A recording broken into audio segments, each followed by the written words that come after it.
കുളിയും കഴിഞ്ഞ് വന്ന് ചോറും കലം തുറന്നു നോക്കിയതാണ് കേട്ടോ. വൈകുന്നേരം ഒരാൾക്ക് തിന്നാനുള്ള ചോറേ ഉള്ളൂ കേട്ടാ. പിന്നെ ചോറ് വെക്കാൻ അടുപ്പിൻ്റെ അടുത്ത് പോയി പുകയടിക്കാൻ വയ്യാത്ത കൊണ്ട് തന്നെ കെട്ടിയവനെ വിളിച്ചു പറഞ്ഞി ഒരു പാക്കറ്റ് പൊറോട്ടയും 10 മുട്ടയും വാങ്ങിപ്പിച്ചിട്ടാ.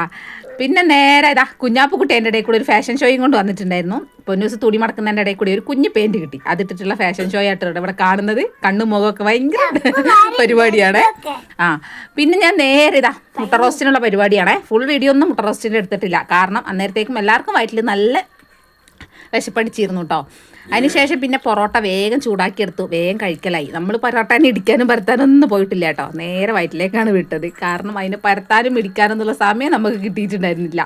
ഉണ്ടാക്കിക്കൊണ്ടിരിക്കുമ്പോൾ തന്നെ എല്ലാവർക്കും വിശപ്പടിച്ചായിരുന്നു കേട്ടോ. അന്നേരം ഉണ്ടാക്കുന്ന അനുസരിച്ച് ആളാം വീതം ഓരോന്ന് അങ്ങോട്ട് കൊണ്ടുപോയിട്ടോ.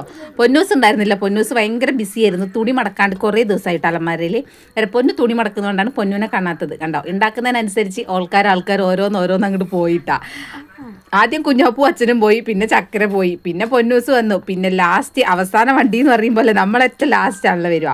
എല്ലാം കഴിഞ്ഞ് ലാസ്റ്റ് എൻ്റെ വണ്ടി എത്തിയിട്ടോ. പിന്നെ ചൂടും വേവും ഒന്നും നോക്കിയിട്ടില്ല, ചൂടോടെ എടുത്ത് വായിലേക്ക് അങ്ങിട്ടിട്ട് വിഴുങ്ങി. കാരണം പൊറോട്ട ആകുമ്പോൾ നമുക്ക് ക്ഷമിക്കാനുള്ളൊരു ഇതുണ്ടാവില്ലല്ലോ. ഇവിടെ എല്ലാവർക്കും പൊറോട്ട എന്ന് പറഞ്ഞാൽ ഭയങ്കര പ്രാന്താണ്. കാരണം ഇത് തിന്നാൻ പാടില്ല എന്ന് എല്ലാവർക്കും അറിയാം. എന്നാലും പൊറോട്ടേനോടൊരു പ്രത്യേക ഇഷ്ടം കൂടുതലാണ് കേട്ടോ. പിന്നെ ചൂടൊന്നും നോക്കിയില്ല, വേഗം അങ്ങോട്ട് വിഴുങ്ങിട്ടോ. അന്നേരം ഇന്നത്തെ രാത്രിയത്തെ ജഗപ്പൊക വിശേഷങ്ങളാണിത്.